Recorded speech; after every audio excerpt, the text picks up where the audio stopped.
A obra Pensamento e Vida, eu digo que essa é verdadeiramente psicologia espiritual. Que obra é Pensamento e Vida? Eu costumo dizer que Pensamento e Vida, você lê um parágrafo e passa assim 30 dias refletindo. Porque você imagina que essa é uma cartilha, o Pensamento e Vida, é uma cartilha, logo na introdução do livro, o Emmanuel nos dá essa informação. O Pensamento e Vida é uma cartilha. Ele diz que sozinho é difícil estudar. Porque dentro do. A gente. Eu sempre oriento assim, gente. Quando a gente for fazer um estudo em casa, pegar uma obra básica, faça uma prece antes. Chama seu anjo da guarda, peça a inspiração, para que a gente possa. Eu que agradeço, professor Thelmo, e para que a gente possa receber a inspiração, a gente entrar em sintonia. Então, a obra Pensamento e Vida, diz Emmanuel logo no início, que é uma cartilha que os espíritos estudam antes de reencarnar. Antes de reencarnar. Espíritos estudam antes de reencarnar. Então, gente, são textos assim maravilhosos.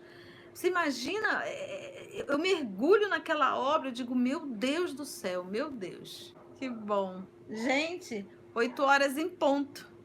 Então já vamos iniciar. Mandei beijo para todo mundo, mas vou mandar 2 beijos em Lázaro, meu amigo Lázaro Júnior. Beijo para Fatinha, beijo para Rô.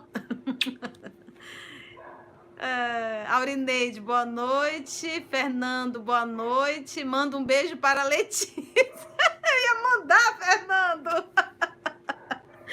Fernando, não dorme, hein? Letícia, não deixa o Fernando dormir. Ai, que gostoso. Rosiane, olha aí a nossa guerreira da semana. Rosiane, boa noite para todos. Hoje junto com vocês e com você, irmã amiga. Que tenhamos uma excelente noite. Paz para todos. Ah, que bom. E é esses 2 beijos particulares, né? Assim, para essas 2 mulheres guerreiras que estão vivendo aí a experiência de uma quimioterapia que não é fácil. É a nossa amiga Rosiane Pantoja, que está aí a posto, firme e forte, e a nossa querida Deise. Então fica aqui a nossa vibração de amor e realmente pedindo aos céus que dê força, coragem e resignação. Ô, Damiana, seja bem-vinda. Que Jesus nos abençoe, amiga, que Ele possa nos conduzir, sim. Então fica aqui o nosso abraço a essas 2 guerreiras da semana, né? Que vão ter aí alguns meses pela frente para viver essa experiência e essa aprovação. Então, mana, um beijo. Deise, amiga, um beijo grande, viu? Grandes guerreiras, é verdade. Maria do Rosário, boa noite, tia querida. Saudade, eu também, Rosário. Saudade de passar vocês. Ai, que bom. Vamos começar? Agora não me mandem mais beijos. Se manda, que assim seja, né, irmã? Se mandar beijo, eu vou querer mandar beijo também, tá bom? Então vamos nos preparar agora para o Evangelho, tá bom? Então já pega o livro dos médiuns, que nós vamos já precisar dele. Vamos começar por ele. No livro dos médiuns, nós vamos pegar lá no capítulo 3, que é o capítulo dos métodos. Nós vamos pegar o item 28, tá? Do livro dos médios. Mas nós vamos iniciar pedindo permissão de Jesus para o estudo dessa noite. Vamos fazer a nossa oração?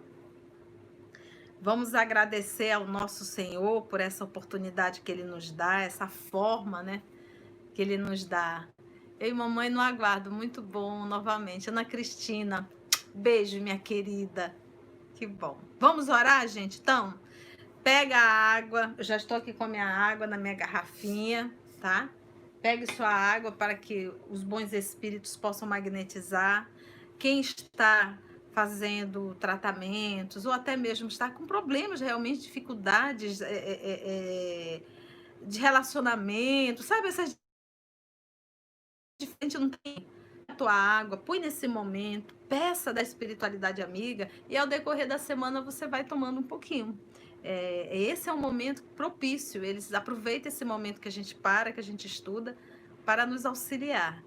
Às vezes não vem a cura física, mas a água nos ajuda a estar harmonizado e acabando assim realmente a gente passando por tudo com mais força, com mais coragem, com mais resignação, né? Então vamos orar? Vamos elevar o nosso pensamento a Jesus? Então vamos lá.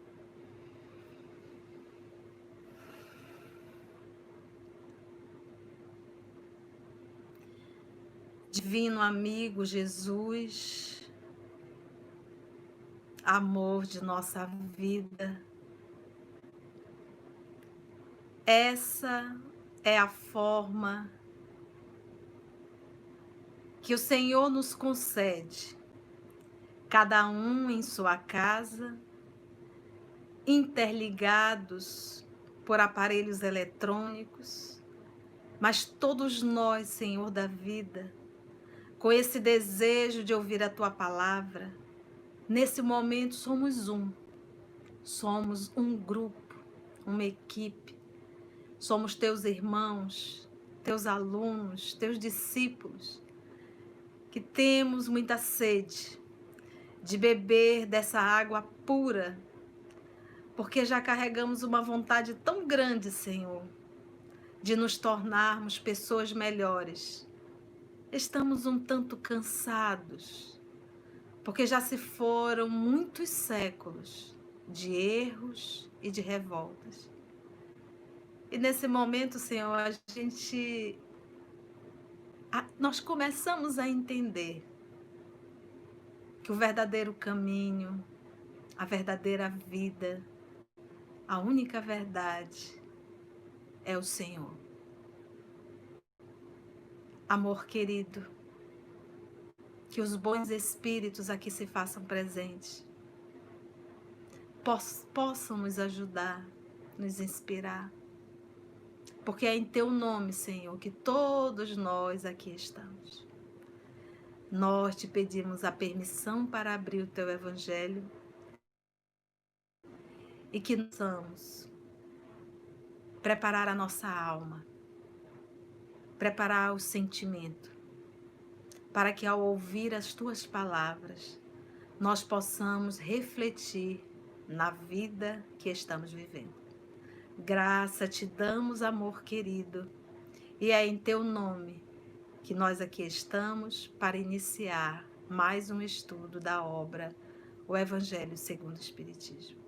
Muito obrigada, Senhor da vida, envolva todos nós na Tua paz. Então, vamos lá para o livro dos médiuns? Gente, hoje, no Evangelho segundo o Espiritismo, nós vamos estudar o capítulo 17, os bons espíritas, tá? É o item 4, os bons espíritas do capítulo 17, sede perfeitos. E nós decidimos, assim, para introduzir, pegarmos o livro dos médios. Eu estou aqui com a tradução. Esse meu livro aqui, eu chamo que ele é um pergaminho. Ele é do Guilhom Ribeiro ainda, a tradução, mas eu gosto, porque esse aqui está todo marcadinho. Então, se você estiver com a tradução de Evandro Noleto, você vai sentir, o texto é o mesmo, o conteúdo é o mesmo, apenas algumas linguagens assim diferentes. Arnaldo, beijo, meu filho também. Vamos lá, então? Se você pegar o item 28, Allan Kardec já havia identificado, porque lembra, a primeira obra espírita foi o Livro dos Espíritos, a segunda é o Livro dos Médiuns, a terceira que é o Evangelho. Então, para Kardec falar de Evangelho à luz da doutrina espírita, ele precisava da base. Por isso, primeiro o Livro dos Espíritos, depois o Livro dos Médiuns e depois veio o Evangelho segundo o Espiritismo, que era para abordar o Evangelho. Lembra? O que nós aprendemos? Jesus é a porta, Kardec é a chave. Boa noite, aí o pessoal da rádio também. Então, Kardec é a chave, porque, em verdade, tem algumas lições do nosso Senhor Jesus que ficou de uma forma que a gente não entendeu. Por exemplo, se tua mão for motivo de escândalo, arranca, corta e joga fora. Como é que a gente pode fazer isso, né? Então, tem várias lições do nosso Senhor Jesus que era necessária essa chave para a gente poder abrir essa porta. Então, aqui Kardec vai falar aos espíritas. No item 28 de O Livro dos Médiuns, ele vai falar assim, ele já havia identificado, porque o Kardec ele escrevia pautado em cima do que ele tinha já visto, do que ele tinha observado. Então, olha o que ele observou aqui, olha. Entre os que se convenceram por um estudo direto, tá?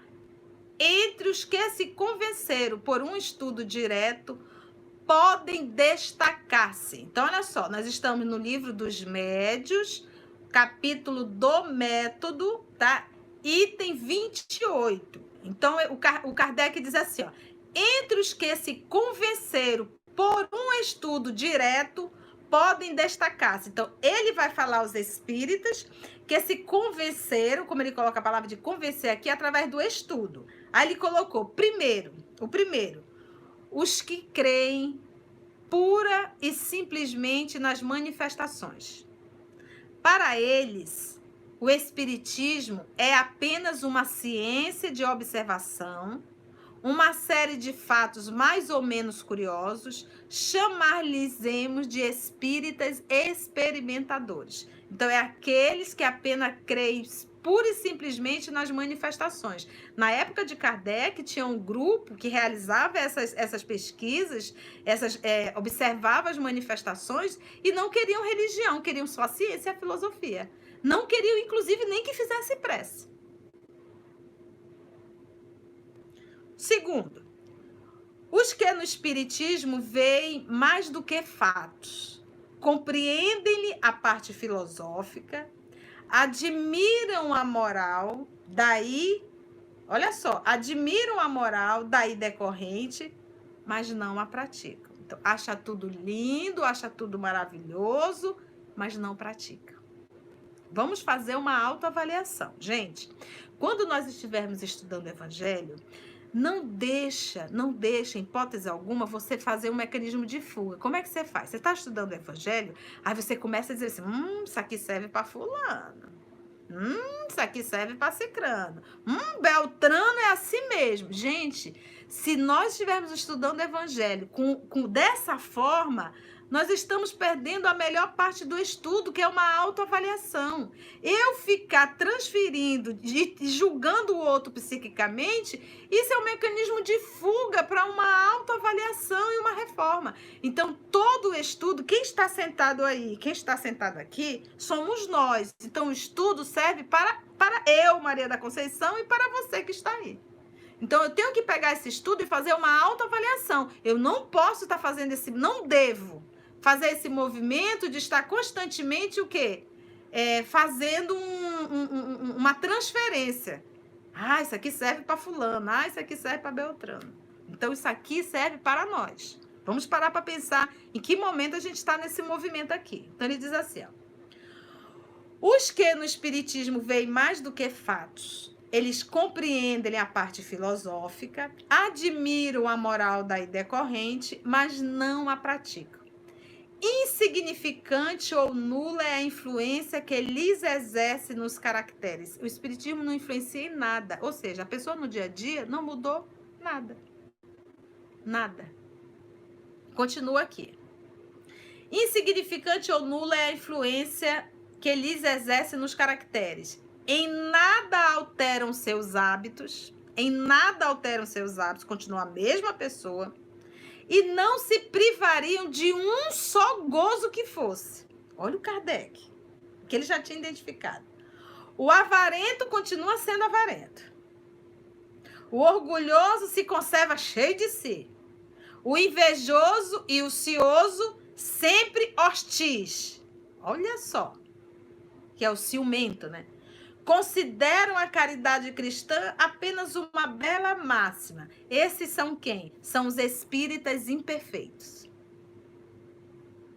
Então, nós temos os experimentadores, que é aqueles que apenas olham como como ele coloca, simplesmente como ele coloca assim, simplesmente eles creem simplesmente na observação. O segundo são os imperfeitos, acha tudo muito lindo, tudo muito maravilhoso, mas não pratica nada. Não muda nada, aquilo não alterou absolutamente nada no cotidiano dele. Aí ele vem para o terceiro.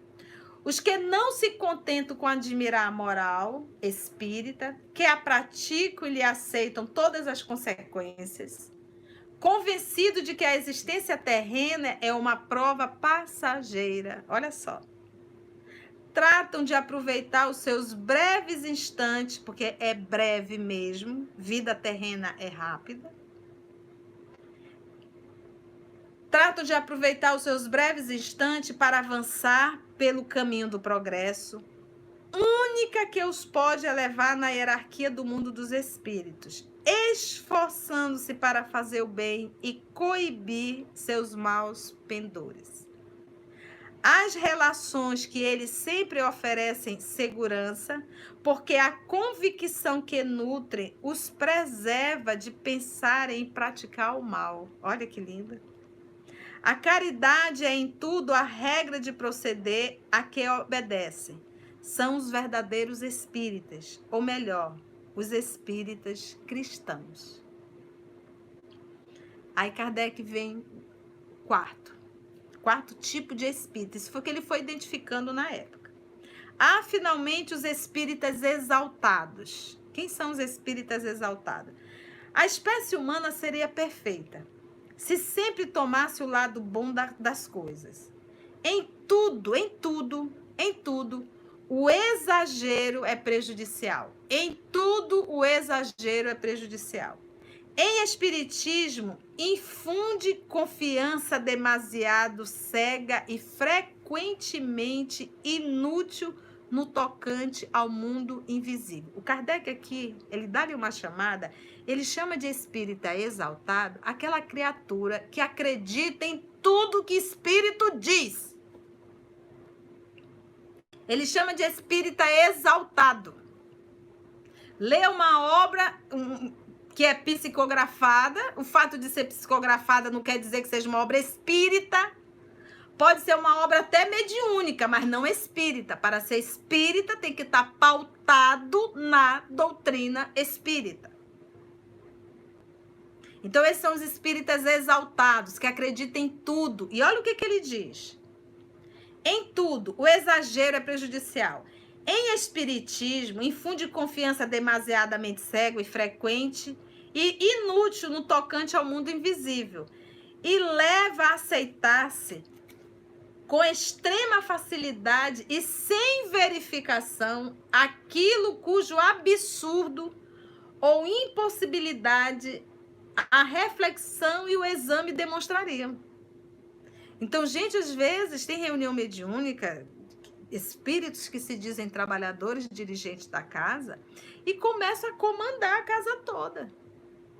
E às vezes são absurdos, que bastava um pouquinho de bom senso para ver que aquilo é um absurdo. E todo mundo faz e acredita cegamente. Eu digo mesmo, gente,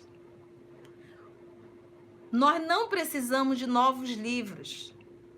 Nós precisamos estudar os livros que continuam novos. Porque cada vez que eu pego essa obra, ou qualquer uma obra da codificação, tem muita novidade ali dentro. E o nosso querido Chico, que é um missionário, deixou mais de 400 obras, gente. Isso não quer dizer alguma coisa? Então a gente precisa estudar o que tem. O que tem. Esta espécie de adepto, então ele diz assim, olha, o entusiasmo, porém, não reflete, deslumbra entusiasmo.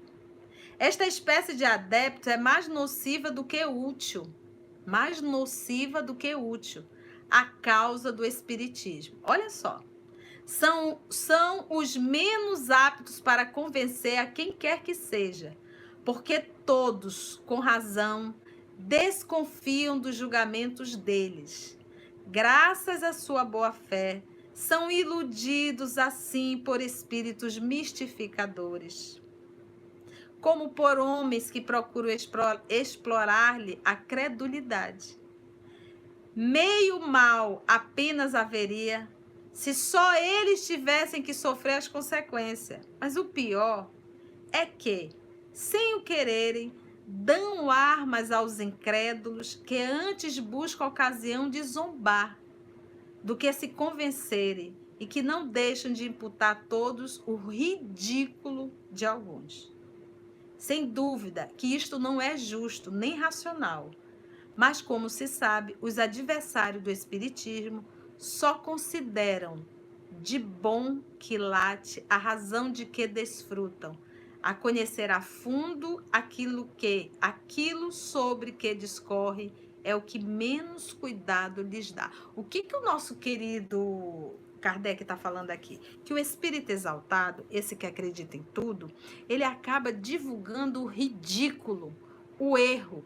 E aqueles que se colocam como inimigo do espiritismo e que têm uma certa intelectualidade, ao se deparar com aquilo, diz, olha aí que absurdo. Por isso é que ele diz que os espíritas exaltados, eles prejudicam muito mais do que ajudam. Então, nosso Kardec, em O Livro dos Médiuns, ele sempre vai estar falando isso, sempre. Bom senso. Avalie, verifique. Vamos confrontar isso e não acreditar em tudo. Então, é aquilo que a gente diz, poxa, como é que eu posso ter esse bom senso e esse discernimento se eu não conheço a base? Qual é o parâmetro que eu vou ter? Então, eu passo a acreditar o quê? Que tudo que eu estou lendo é autêntico e é verdade. Ou até mesmo, tudo que espírito fala em reunião mediúnica, gente, porque uma coisa é você atender um espírito sofredor, a outra coisa é você atender um pseudo sábio, e a outra coisa é você atender um pseudo dirigente de casa espírita. Então, eu tenho que ter estudado o Livro dos Médiuns para me entender com quem que eu estou falando. Os espíritos nobres, eles não interferem. Eles não falam em particular, eles falam para o coletivo. Eles não ficam interferindo que a gente tem que pintar o centro espírita, como é o trabalho que a gente tem que fazer, que tipo de comida a gente tem que servir. Não existe isso, gente.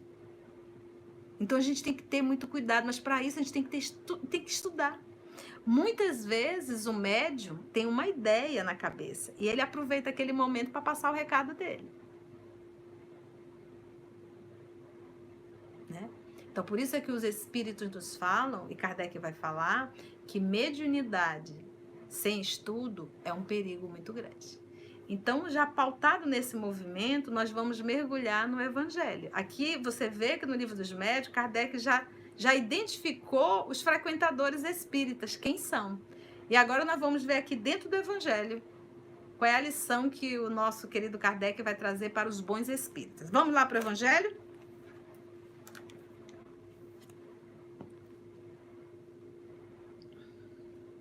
Capítulo 17, Sede Perfeitos, os bons espíritas, item 4. Vamos lá, vamos estudar um pouquinho. Bem compreendido, mas, sobretudo, bem sentido, o espiritismo conduz forçosamente aos resultados acima expostos, que foi o homem de bem, que foi o estudo da semana passada, que caracterizam o verdadeiro espírita como o verdadeiro cristão. Acompanha comigo. Pois que ambos, o espírita e o cristão, são a mesma coisa. O espiritismo não cria nenhuma moral nova, apenas facilita aos homens a compreensão, através da razão do raciocínio, e a prática da moral do Cristo. Porque o Espiritismo, sendo o Consolador prometido, ele veio trazer novamente as lições do Cristo, a parte moral realmente, facultando uma fé inabalável. Fé inabalável é aquela que enfrenta a razão face a face em qualquer época da humanidade. Essa é a fé inabalável. Facultando uma fé inabalável e esclarecida aos que duvidam ou vacilam. Olha, eu vou voltar aqui 2 pontos. O primeiro, quando ele diz essa fé inabalável, por exemplo, agora com essa pandemia que aconteceu, como é que estava a nossa fé? Balançou? Eu sempre digo, é preciso um vírus para saber que a gente vai desencarnar? Como é que estava a tua fé? Quando a vida te chama ao testemunho, como é que está a sua fé? Como é que está a nossa fé? Mais em cima, logo no início, ele usa a palavra bem sentido. Então, bem compreendido, mas, sobretudo, bem sentido, o Espiritismo conduz forçosamente ao resultado acima exposto, que seria o homem de bem. Então, para pensar. O que é o Espiritismo bem sentido? Para pensar. O que é bem sentido? Então, vamos dizer uma coisa assim. Eu chego com você e digo assim. Alguém recebeu um beliscão, a pessoa fez um movimento, chegou até a pele, puxou a pele da pessoa, rodou. Então, você tem uma informação. Mas você não sentiu o que é um beliscão. Agora eu vou te dizer e eu vou pegar no teu braço, eu vou puxar e vou rodar. Agora tu sentiu o beliscão. Então, isso que nós estamos fazendo agora, nós estamos apenas conhecendo a teoria do Evangelho. É a parte teórica. Sentir o Evangelho, quando a dor bater na porta, seja física, seja moral, seja emocional, quando a dor bater na minha porta, eu pego o Evangelho e digo, vou sentir como é passar por essa dor sendo um cristão. Então, esse é sentir, por isso é que ele diz, ele fala aqui o nosso Kardec, bem compreendido. Então, aqui nós estamos só compreendendo. Aí ele diz, mas, vírgula, sobretudo, bem sentido. Então, a única forma de eu sentir é na prática. E é ali que ele se fixa em mim. É ali que o Evangelho se incorpora em mim.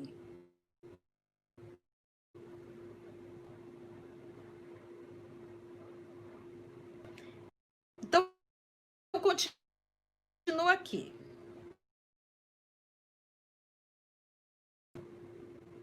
O Espiritismo não cria, então, nenhuma moral nova. Foi exatamente o que ele falou. Não cria. O Espiritismo, ele vem o quê? Ele vem nos trazer a moral cristã. Vem reviver a moral cristã. Reviver. No parágrafo 2º, ele vem assim. Muitos, entretanto, dos que acreditam nos fatos das manifestações não compreendem as suas consequências, nem o seu alcance moral. Olha, gente, muitos,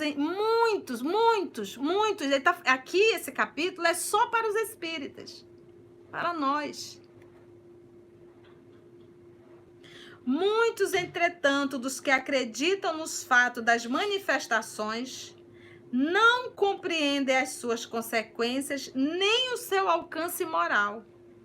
Ou, se os compreendem, não os aplicam a si mesmos. Olha, se nós espíritas, se nós participamos de uma reunião mediúnica, aqueles espíritos ali que são programados para vir àquela reunião, gente, a programação é assim, é para evangelizar os dois lados, encarnado e os desencarnados. Então, o que eles fazem, a espiritualidade? Isso com um grupo sério, com um grupo que se prepara. Então, eles dizem assim, olha, aquele grupo ali está precisando ouvir sobre humildade. Então, vamos organizar espíritos sofredores para que venham dar o testemunho vivo da sua vida, para que possa servir de exemplo para o grupo. Então, a programação não é só para auxiliar os desencarnados, é para auxiliar os encarnados do grupo também. Mas se nós vamos para uma reunião mediúnica acreditando que nós vamos ali só para ajudar o outro, a gente está perdendo a melhor parte. Então, a gente tem que se parar e pensar e dizer qual é a lição que eu tenho que tirar disso. Por que essas comunicações vieram para a nossa reunião? E o outro ponto é o estudo, as obras. As obras de André Luiz retratando a realidade do mundo espiritual, dentro das consequências das atitudes aqui na Terra. Entendeu? Então é esse movimento que nós temos sempre que fazer, nós espíritas. Nós temos um material muito grande, gente, de informação. Nós já sabemos que 2 e 2 é 4 e pronto. Eu costumo dizer que a reencarnação, a vivência é exata. Não tem como você plantar pepino e colher girimum, abobrinha. Não tem como plantar cebola e querer colher manga. É exato.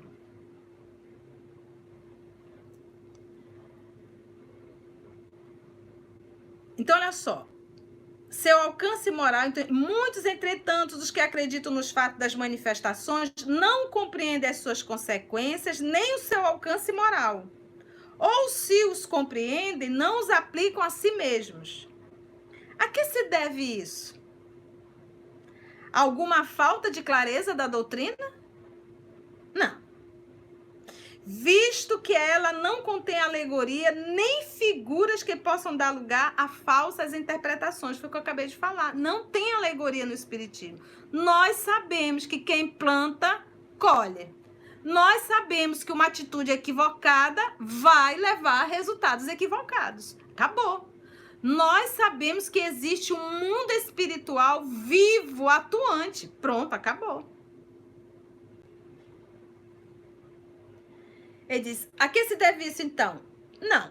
Ele diz assim, falta de clareza da doutrina? Não. Visto que ela não contém alegorias nem figuras que possam dar lugar a falsas interpretações. A clareza é da sua própria essência. E é isso que constitui a sua força, porque vai direto à inteligência. Nada tem de misteriosa,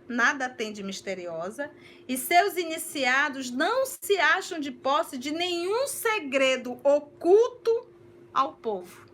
Não existe isso. Qualquer pessoa pode pegar as obras básicas e estudar. Qualquer pessoa pode estudar as 450 obras de Francisco Cândido Xavier. As obras subsidiárias, qualquer. A única coisa que a gente, de certa forma, deve ter, eu não posso pegar uma pessoa que acabou de chegar à instituição espírita e levá-la para um trabalho mediúnico. Isso, nós nunca aprendemos isso com Kardec. Por quê? Porque vai ser um perigo para ela e vai ser um perigo também para os espíritos. Perigo que a gente diz porque a pessoa não está preparada para aquilo. Então, isso realmente nós temos que ter bom senso. Nós temos que preparar a pessoa para isso. Mas chegar e estudar a doutrina, isso todos podem realizar. Todos, está aberto. A instituição espírita está aberta para qualquer ser humano que deseja estudar. Então ele diz assim: será então preciso para compreendê-lo uma inteligência fora do comum? Não. Porque se vê homens de notória capacidade que não conseguem compreender a doutrina. Homens extremamente inteligentes, mas que não conseguem compreender. Não conseguem entender a reencarnação, não conseguem entender a pluralidade dos mundos, não conseguem entender a vida espiritual. Ao passo que a inteligência comum, moços mesmo, jovens, mal saídos da adolescência, lhes apreendem com admirável precisão os mais delicados matizes. Isso resulta de que a parte, por assim dizer, material da ciência requer somente olhos que observem. Olha que interessante. Olhos que observem.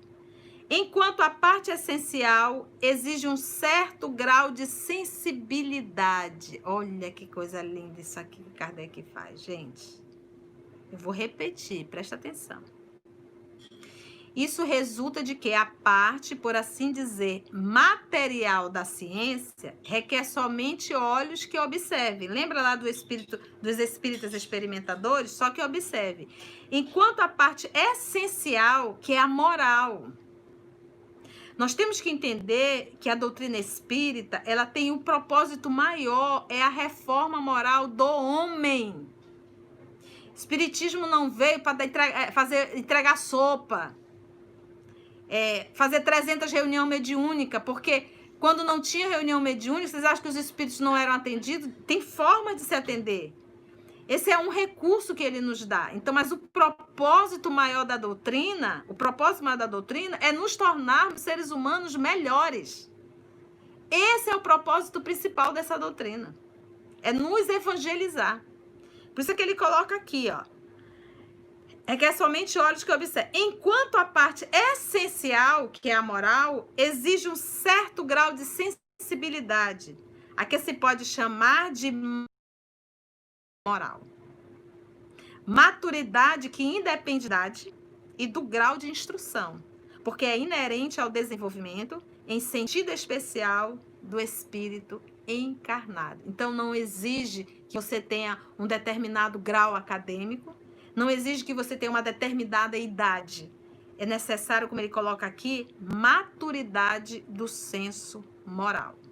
Olha que coisa linda de Kardec. Olha a lucidez de Kardec. Aí ele vem assim, olha.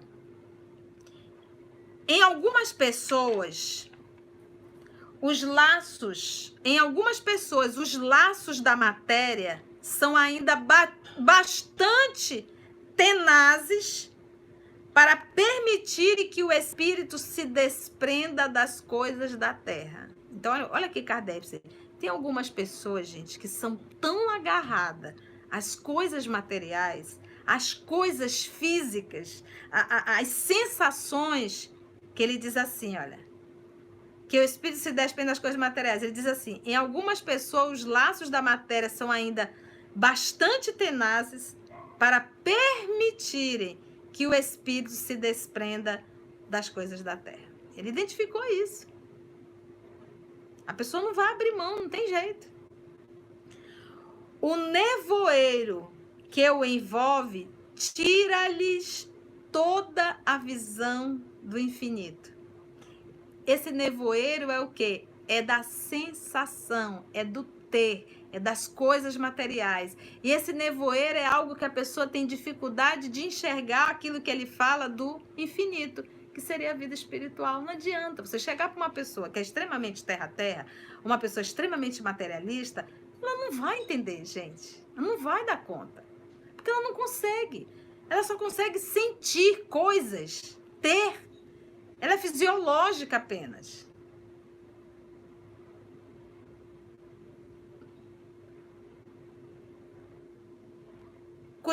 Ele diz assim, ó, com os seus gostos, ele diz assim, pela qual eles não rompem facilmente com os seus gostos, nem com os seus hábitos, não compreendendo que haja qualquer coisa melhor do que aquilo de que são dotados, que são as coisas materiais. Para eles, a crença nos espíritos é um simples fato. E ele está falando, gente, para os espíritas. Ele está dizendo que tem espírita desse jeitinho aqui, que está dentro da instituição espírita, que é um trabalhador espírita, mas que é extremamente agarrado às coisas materiais. Para eles, a crença nos espíritos é um simples fato, mas que pouco ou nada lhes modifica as tendências instintivas. Tendências instintivas. Tendência. É aqui, ó, a tendência é instintiva, pisou no pé e devolve rapidamente, pisa também. Meteu o cotovelo, mete o cotovelo também. Ou seja, é aquela pessoa que não raciocina para atuar, apenas reage, que é o que ele vai chamar de instinto mesmo. Instinto, a pessoa não pensa, a pessoa não consegue racionalizar o que está sentindo, apenas realiza. Apenas faz. Bateu, levou. Tive a oportunidade, vou pegar que é meu.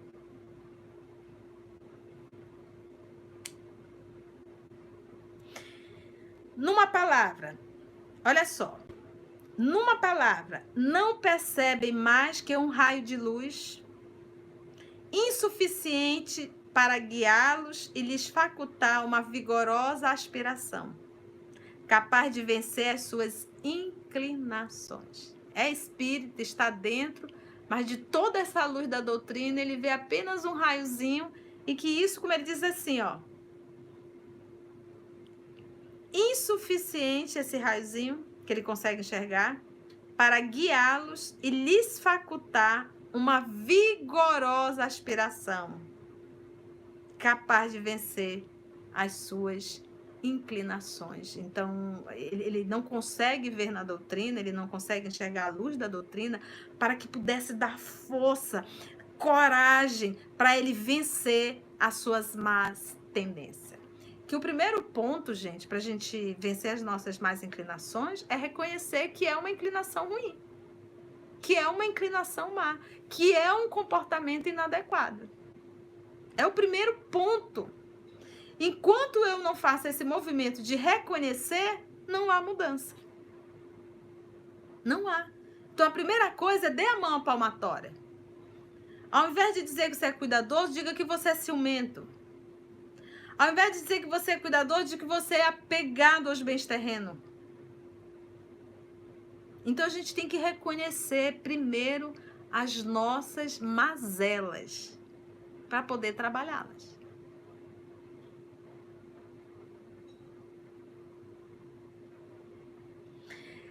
Pedem, vai continuar a falar desses espíritas. Pedem incessantemente aos espíritos que os iniciem em novos mistérios, sem procurar saber se já tornaram dignos de penetrar os segredos do Criador. Quer ser um grande médium, quer fazer um trabalho maravilhoso, quer isso, quer aquilo. Ele diz assim, tu tem cacife para isso? Ou melhor, você tem moral para isso? Qual é a intenção que está por detrás de tudo isso? São os espíritas imperfeitos. Alguns dos quais ficam a meio do caminho. É aquele que começa tudo e não termina nada. Começa um estudo e não termina. Entra no YouTube, começa o estudo de um livro e não termina. Começa um trabalho e não termina. Começa um curso e não termina. E daqui a pouco larga tudo. É passar não sei quantos anos longe da instituição espírita. Aí a dor vai lá, pega, traz pelos cabelos, a pessoa volta de novo e diz assim, eu sou espírita há 20 anos. Frequentou 2 anos, passou 18 longe e voltou. Aí você pode me dizer assim, mas quer dizer que a gente sai da casa espírita e a gente deixa de ser espírita? A gente está dentro da casa espírita e não é espírita? O povo briga dentro da instituição espírita, briga por causa de cargos. Então, ser espírita é conduta, não é rótulo. Continua ele aqui. Então, é aquela pessoa que está dentro da instituição, que está dentro, mas não está comprometido. Eu costumo dizer que são pessoas que pegam o livro espírita, vai para a instituição, deixa dentro do carro e só pega na próxima semana. Só pega na próxima semana. não teve o compromisso de dentro da sua casa, dentro do seu quarto, dentro do seu lar, separar 30, 40 minutos de deixa eu estudar um pouco aqui, porque nessa hora é só eu e Deus. É eu e meu anjo da guarda. Deixa eu apanhar aqui sozinho um minuto, deixa eu refletir. Olha que coisa linda. Aqui agora é só chibata, viu, gente? Chibatada na costa. Ele diz, são os espíritas imperfeitos, alguns dos quais ficam a meio do caminho ou se afastam de seus irmãos em crença, porque recuam diante da obrigação de se reformarem. Não querem. Ou então guardam as suas simpatias para os que compartilham de suas fraquezas. É interessante isso. Faz o grupinho dos doidinhos. Aqueles que é afinidade mesmo. Olha, esse aqui pensa igualzinho, aquele ali pensa igualzinho. Junta e faz aquele bolinho. Aquele grupinho. Olha lá. Vamos prestar atenção, gente. São os espíritos imperfeitos. Ou então guardam as suas simpatias para os que compartilham de suas fraquezas ou de suas prevenções. Entretanto, a aceitação do princípio da doutrina é um primeiro passo que lhes tornará mais fácil o segundo, em outra existência. Então, o primeiro passo realmente é a vivência, essa aceitação, é entender verdadeiramente o que é essa doutrina, essa parte moral da doutrina. Olha que interessante. Esses são os espíritas imperfeitos. Ele diz assim, aquele que pode ser, com razão, qualificado de espírita verdadeiro e sincero, se acha em grau superior de adiantamento moral. Calma aí. Presta atenção.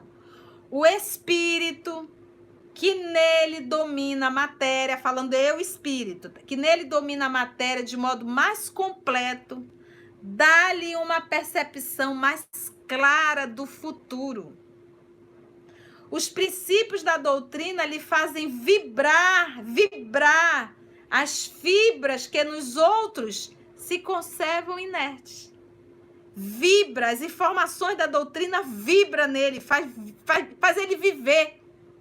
Seja onde for, é a fala do apóstolo Paulo, na alegria ou na tristeza, eu, Paulo, sou o mesmo. Eu, Paulo, sou o mesmo.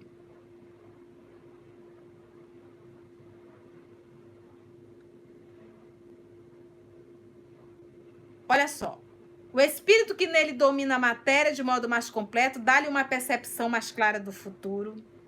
Os princípios da doutrina lhe fazem vibrar as fibras que nos outros se conservam inertes. Numa palavra, é tocado no coração. É tocado no coração. Coração, sentimento, sentir. Daí porque é inabalável a sua fé. Aconteça o que acontecer, a minha casa está fincada sobre a rocha. Quando é que a gente sabe disso, tia? Quando a nossa casa está fincada sobre a rocha. Quando passa o turbilhão e você não cai.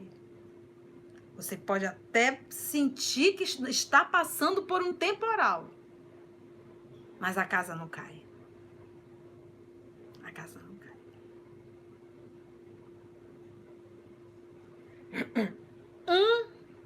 É como um músico, a quem bastam alguns acordes para comover, ao passo que o outro apenas ouve sons. Então, um consegue ouvir o som e se comover. Esse tem até a maturidade. O outro só escuta o som e pronto. Só escuta a doutrina. Mas não faz dela vida na sua vida. Aí ele vem com a palavra que nós já sabemos de cor. Reconhece-se o verdadeiro espírita pela sua transformação moral. Reconhece-se o verdadeiro espírita. Ele não está falando aqui, em nenhum momento ele falou em anjo, em pureza. Nós estudamos a semana passada o que é ser um homem de bem, nós aprendemos que é lição de alfabetização ainda. O homem de bem é a alfabetização da alma. A alfabetização. Porque o homem de bem, ele está falando só de relacionamento interpessoal. Aprende a respeitar teu irmão, aprende a compartilhar com teu irmão, larga de ser egoísta, larga de ser orgulhoso, larga de ser vaidoso, larga de ser ciumento, larga de ser prepotente. Tudo isso é relacionamento, gente. E nem a lição do homem do bem não é te sacrifica pela humanidade, não é sacrifica os teus pendores, teus comportamentos inadequados. É isso que deve ser sacrificado. Então, aqui ele diz que reconhece-se o verdadeiro espírita pela sua transformação moral. Ele está em transformação. Transformação moral. E pelos esforços que emprega para domar suas inclinações más. Então, reconhece o verdadeiro espírita pela transformação que fez. Está fazendo, ele está em mudança. Não é mais a mesma pessoa. Porque, gente, a maior propaganda que nós podemos fazer do espiritismo é a nossa mudança. Porque uma vez a gente verdadeiramente nos tornando pessoas melhores, o outro passa a respeitar a doutrina que você professa. Mas se nós formos criaturas que não vive em absoluto nada. E se alguém perguntar, essa pessoa é religiosa? É espírita. Nós estamos sendo uma péssima divulgação da doutrina. Uma péssima. Então, reconhece o verdadeiro espírita pela sua transformação moral, porque ele vai mudar, ele deve mudar, esse é o propósito da doutrina. E o segundo ponto é pelo esforço que ele faz, para domar, para dominar. Olha só, olha, emprega para domar, gente, domar é coisa de... Olha, gente, eu tenho um cachorro em casa, é o Bob Marley e o Simba. E tem alguns comportamentos que eu olho desses animais que eu digo, meu Deus do céu. Por exemplo, o Bob morre de ciúme do Simba. Se eu fizer carinho no Simba, o Bob tem um chilique. Ele late desesperado. Isso é ciúme, gente. Aí eu digo, meu Deus, olha aí o ciúme. Não é humano. Não é do reino nominal. Ele está no reino nominal.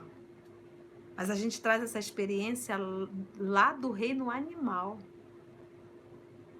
Porque depois do reino nominal, nós temos que alcançar o reino angelical. Mas antes de ser anjo, a gente tem que aprender a ser gente. E eu fico assim. Então, transformação moral. Façamos nós uma autoanálise. Uma autoavaliação. E sempre fazer assim, o que Jesus faria se estivesse no meu lugar? E não pensa que Jesus é bobo, não. Nem conivente. Quando tem de falar, a gente fala. Mas sem ódio. Sem ódio. E ele finaliza dizendo assim: para domar suas más inclinações. Enquanto um se contenta com o seu horizonte limitado, ou seja, se contenta com as coisas da terra, o outro, né? Outro que apreende alguma coisa de melhor, se esforça por desligar-se dele e sempre o consegue, desde que tenha firme a vontade. vontade, porque é exatamente o que os Espíritos nos falam. Se nós tivéssemos vontade firme, nós iríamos fazer grande mudança. Meus irmãos, estar na Terra é um período muito curto. A gente tem que entender que nós não viemos aqui para acumular coisas. Nós viemos aqui para adquirir experiências e para nos moralizar, para nos tornarmos pessoas melhores. Nós não podemos, em hipótese, estamos aqui para reviver o cristianismo. Lembra o cristianismo primitivo? A simplicidade do cristianismo. Olha, a tua profissão, o teu ambiente profissional, as pessoas que convivem contigo, a oportunidade, isso é oportunidade que Deus está te dando. Oportunidade de servir, você ainda recebe por isso. Nós não podemos ser espíritas apenas dentro da instituição quando nós estamos envolvidos num trabalho. É no dia a dia.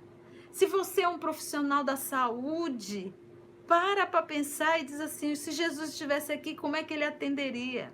Se você é uma pessoa que atende público, a multidão, às vezes a gente olha no serviço público, pessoas que têm prazer de dizer não pode, não dá, volte amanhã. E se fosse alguém conhecido nosso, a gente daria um jeito para resolver. Então nós tínhamos que entender e viver. Olha, gente, na obra André Luiz atendeu mais de 6.000 pessoas sem cobrar nada. 6.000 pessoas sem cobrar nada. 6.000 pessoas. Sabe quantos oraram por ele? 15.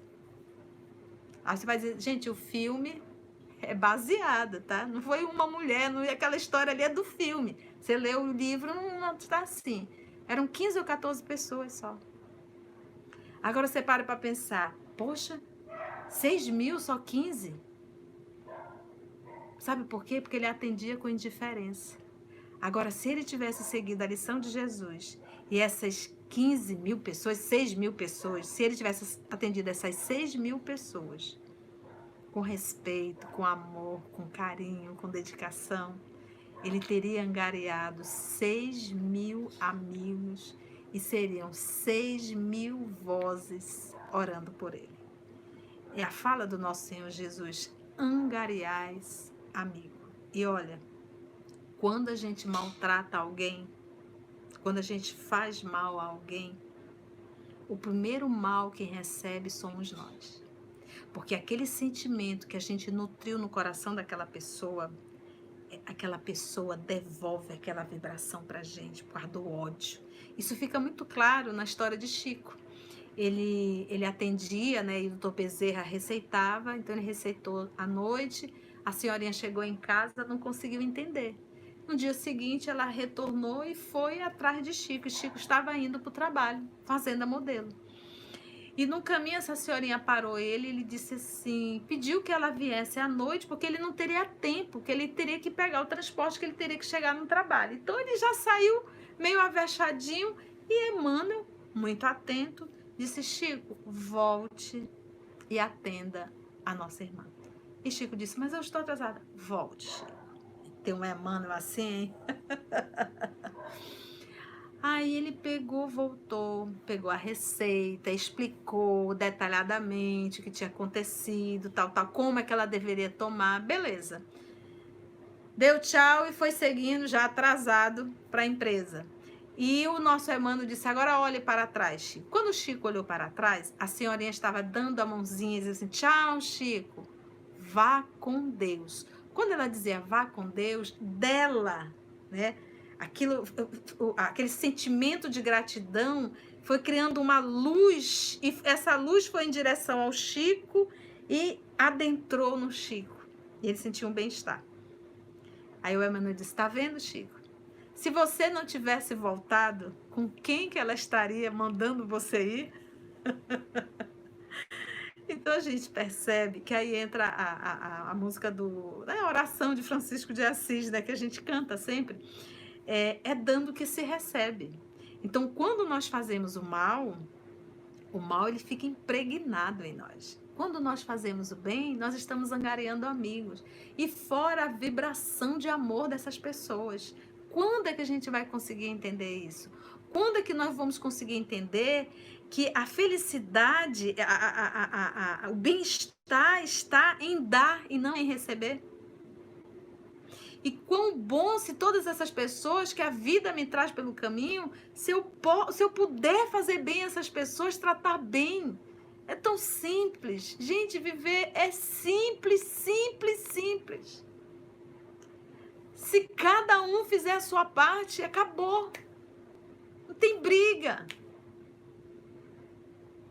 Se cada um fizer a sua parte. Então, você dizer que viver é difícil, da nossa forma é realmente muito difícil. Viver da forma que a gente quer é muito difícil. Mas quando nós aprendermos a viver da forma que Jesus nos ensinou, porque é Ele o modelo, é Ele o guia. Na obra Pensamento e Vida, ele vai dizer que a mente é o espelho da vida. E nós vamos ter que entender que a mente, ela reflete. E quando a gente vai pegar a questão 625 de O Livro dos Espíritos, Kardec pergunta: qual o tipo mais perfeito que Deus tem oferecido à humanidade para servir de guia e modelo? A pergunta é enorme. Qual o tipo mais perfeito que Deus tem oferecido à humanidade para servir de guia e modelo? Resposta: vide Jesus. Então, Jesus é o modelo, é o guia. E nós temos que aprender a refletir Jesus, porque ele reflete Deus 100%. Por isso é que ele diz: eu e o Pai somos um só. Eu não tenho que refletir a minha personalidade. A minha personalidade, ela é apenas uma criatura em processo de aprimoramento. Eu tenho que entender que o modelo, o guia, é Jesus. Então eu tenho que sempre perguntar assim: se Jesus estivesse aqui, como é que ele faria? Como é que ele faria? Como é que ele faria? Então ele é o modelo, ele é o guia. E se eu copio Jesus, eu estou copiando Deus. Esse é o caminho mais fácil. Esse é o caminho mais fácil, porque é o caminho do amor, é o caminho do bem, é o caminho que me faz bem. O caminho do egoísmo, o caminho da vaidade, o caminho do orgulho, o caminho da prepotência, o caminho dos ciúmes, esse é o caminho do quinto dos infernos, gente. Por isso que a gente está onde nós estamos. A gente tem que começar a entender que esse caminho é o caminho onde nos leva para o sofrimento e para a dor. E o caminho que Jesus nos ensina há mais de 2000 anos, esse é o verdadeiro caminho. E é mais leve. Então, no início, a gente diz que é difícil, porque a gente não, Jesus não é orgulhoso, nem vaidoso, nem preguiçoso, nem presunçoso. Então, para a gente abrir mão disso, dói. Principalmente da vaidade e do orgulho e do egoísmo. Que a gente ainda tem esse movimento. Você já viu um animal com um pratinho de comida dele? Tenta chegar perto, você vê só. Mas ele é um animal. É porque ele não quer dividir. Você já viu algum cachorro? Eu sei porque eu convivi um cachorro. Ele diz assim: olha, eu vou comer um pouquinho, vou dar um pouquinho para você. Dá uma panelinha só para um cachorro e deixa o outro próximo com fome. Vê se em algum momento ele vai parar e vai olhar para o lado. Você quer um pouquinho? Desculpa fazer essa comparação, mas para que a gente possa entender que nós estamos muito mais próximos dos animais a nível de comportamento do que dos anjos. A pergunta é: até quando? Porque eu estou colocando aqui a vasilha do animal, mas essa vasilha do animal, de certa forma, são os nossos bens materiais, que a gente não quer compartilhar, a gente não quer dividir, a gente quer só para si.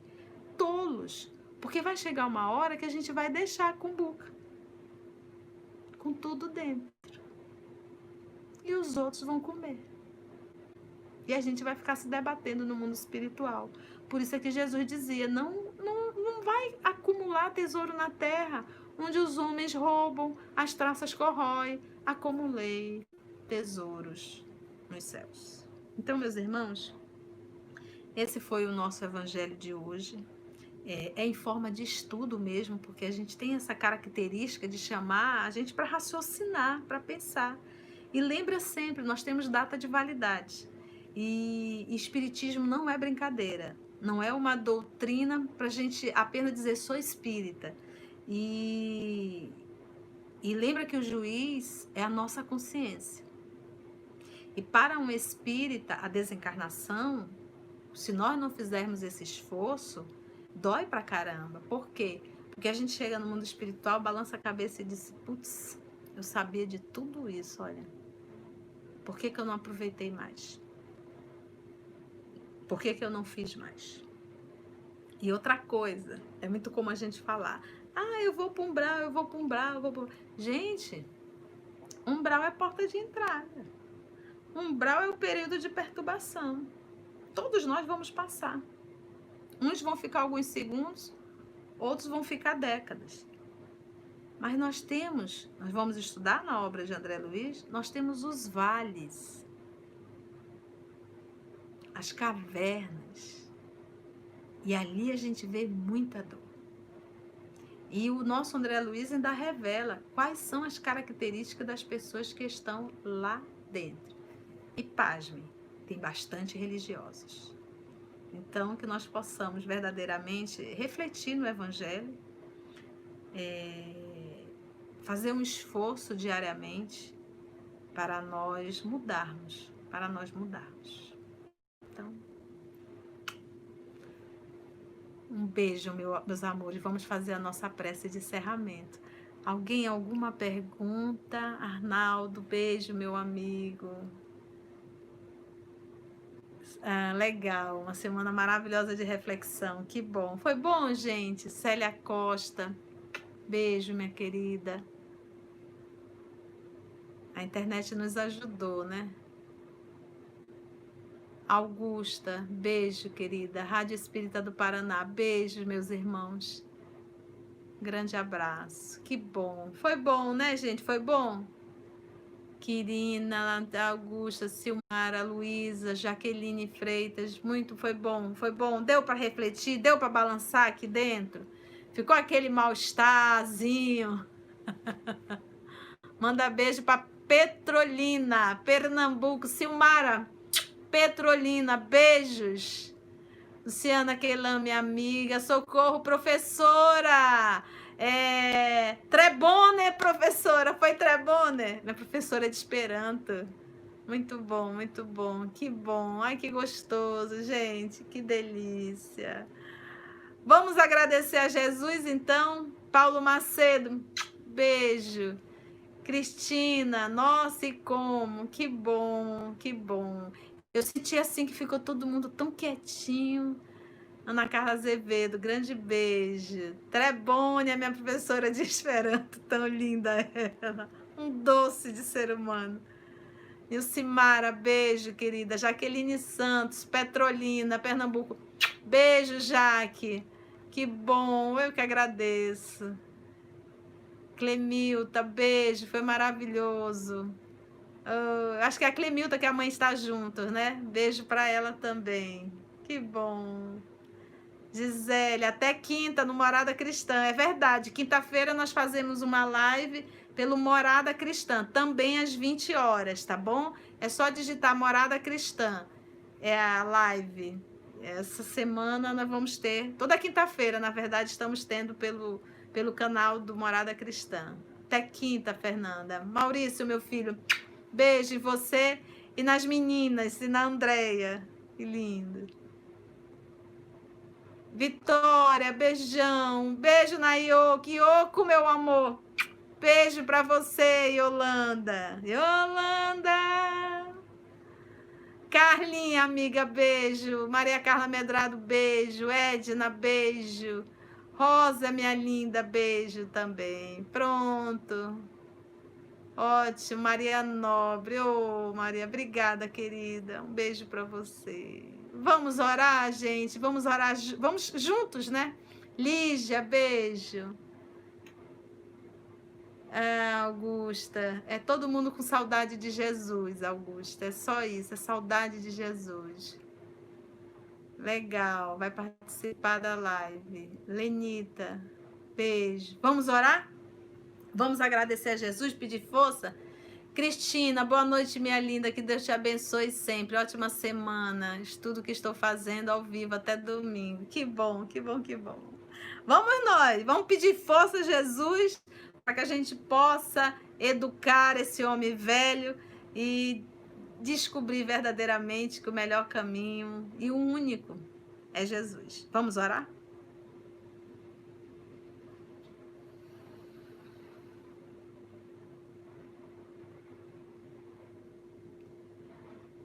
Divino amigo Jesus,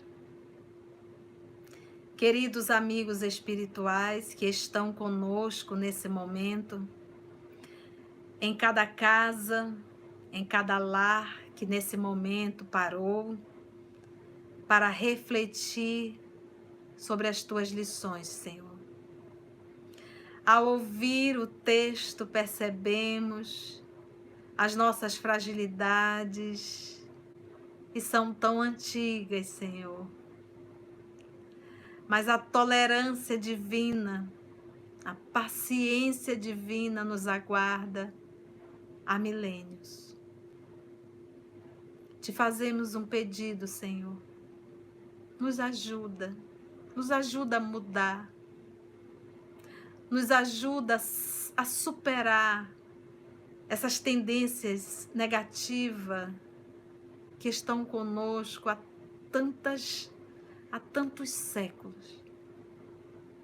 Ajuda-nos a compreender que o planeta Terra é uma escola, que as dificuldades do dia são provas, são expiações, são reparações. E que é nesse movimento, Senhor, breve, que nos impulsiona para a vida eterna. Então nós te agradecemos muito por essa oportunidade que o Senhor nos dá de estudo e de reflexão. Nós agradecemos a presença dos nossos amigos espirituais que nos auxiliaram, que nos inspiram, e que nós possamos, Senhor, ao decorrer dessa semana, recordar, lembrar, viver e sentir o teu evangelho que nos foi dado essa noite. Muito obrigada, Jesus, e é em teu nome que todos nós aqui nos encontramos. Graça te damos, Senhor.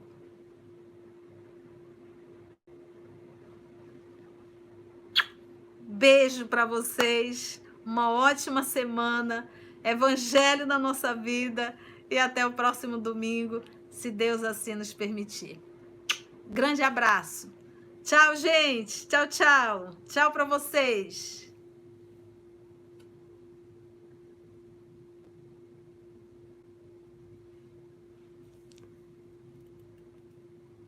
Olha o Udenberg. Udenberg, lembrança para sua avó, Gioconda. Um beijo para ela. Que bom. Olha aí, tanta gente. Rosiane, beijo, mana. Beijo para você também. Cristina, beijo. Beijo para todo mundo. Jaqueline Freitas, assim seja. Bye, bye. Célia Costa, até quinta. Um abraço, querida. Ela assistiu. Beijo para dona Gioconda. Que bom. RL, beijo. Obrigada, Edenberg. Para vocês também. Muita paz. Muita paz. Lembrança para todos. Alano, beijo. Rosimeire, beijo. De Lourdes, beijo. Que bom, tinha bastante gente, né? Márcia Silva, beijo. Que bom, Márcia, que bom. Beijo.